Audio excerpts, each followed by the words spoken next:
What I have to talk to you about is personal. Well, what is it? I'd like to ask you to leave Sandra alone. Okay, how much of a loan would she like? I'll only charge you 12% interest. Like we haven't done that joke before? That's the same thing we do every week on this show. And this isn't even a rerun.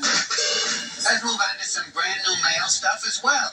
Here's a fitting photo for this movie. Since the doctor spent some time in Africa, so did Joshua Cunningham. Wileen sent us this photo of Joshua with Mount Kilimanjaro in the background.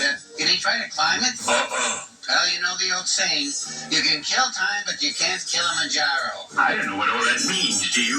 Neither do I. Let's go from there to Paris, where Marilyn Peacock and her family went to see all the Paris sights. Has he been watching Three Stooges?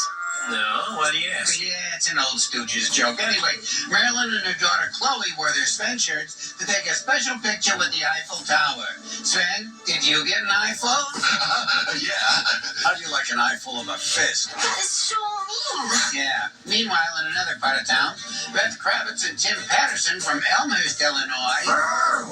No, Elmhurst, it's just west of Berwyn, went on a tour of the catacombs of Paris. They said there are tunnels that run under the city, and those bones are real, and there are millions of them. Holy potatoes! Here's what I don't understand. They call them catacombs, but with all those bones, shouldn't they call them dogacombs?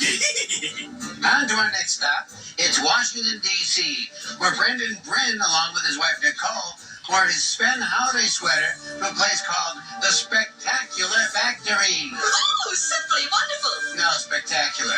It's set up as a holiday gift factory come to life, which seems like a perfect reason to wear a holiday sweater. It's snowing outside. That's another reason. The pictures were kind of small, so we had to blow them up. Sorry that we lost some detail, but we wanted you to see them. It's okay, I love you, bye-bye. And now we head over to Puerto Vallarta, Mexico, where Barbara and Vince Smith of Prescott, Arizona, took Sven with them to the famous Los Muertos Beach. I think that means dead beach, which is perfect for Sven because he's a deadbeat. He was pretty good for a dead guy.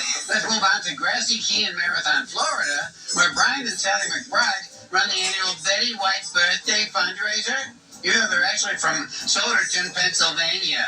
They're also hosts to the Traveling Sven Watch Party, no matter where they are. I bet you can't tell that one of the people in this picture is actually a cardboard stand-up. No. I didn't even know Betty did stand up. So much for humor. Kerwin, take a look at this one. In another part of Florida, Patrick Hayes took his family to Orlando to see Legoland and the Peppa Pig theme park. Pig, you disgust me. No, not me. He said they went to the cinema there to see Super Potato, which he doubts will ever be on our show. No. If they cut the ticket price at Peppa Pig Land, is that a pork chop?